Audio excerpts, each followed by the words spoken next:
Je m'appelle Eduardo da Forno, je suis d'origine chilienne. Je travaille à l'Aquarium de Paris depuis 19 ans. Je suis aujourd'hui capacitaire général à l'Aquarium. Et en parallèle, une de mes passions, c'est la photographie, que je mélange aussi avec mon travail de biologiste et aussi avec une autre passion, la plongée.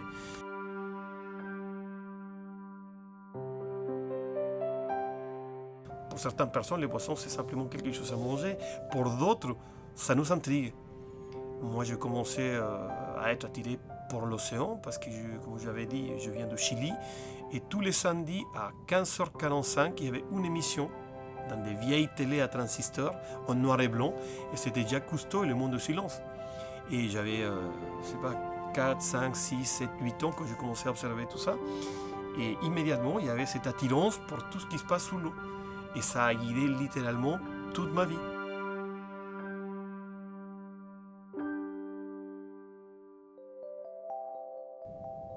L'aquarium, on essaye de présenter les beautés du monde sous-marin. Il n'y avait pas de possibilité qu'à un moment donné, l'œil de photographe ne vienne pas visser ce qu'on fait. Même si on n'a pas beaucoup de temps dans la journée de travail. Mais par contre, les animaux ils sont là. Et j'ai développé quand même petit à petit, quand j'ai le temps, surtout la nuit, une série de photos de l'aquarium. Une bonne partie en plongée pour tout ce qui est requin. Et une autre partie, j'ai développé toute une collection de photos de méduses faites à l'aquarium.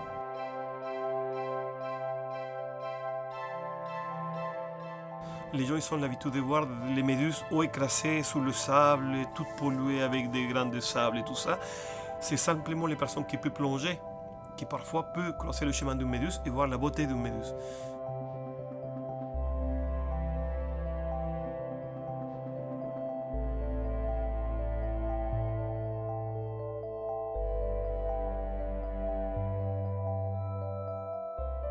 Et la photo me permettait quelque chose que j'adore, c'est me rapprocher, voir des choses parfois extrêmement petites et surtout arrêter un micro-instant dans l'univers ou dans la vie d'un être vivant.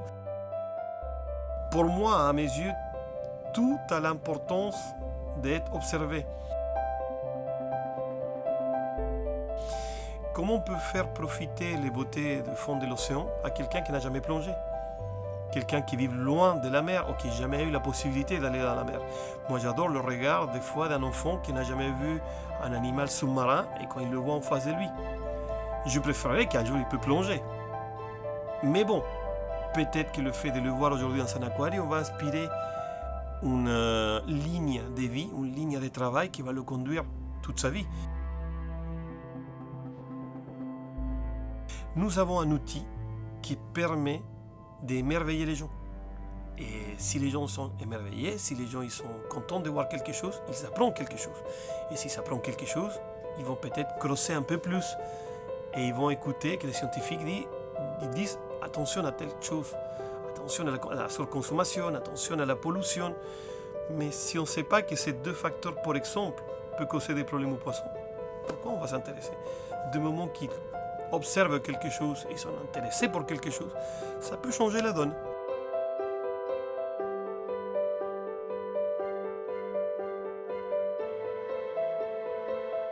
Une des façons que j'utilise pour décrire un aquarium, je me dis toujours, c'est un tableau vivant.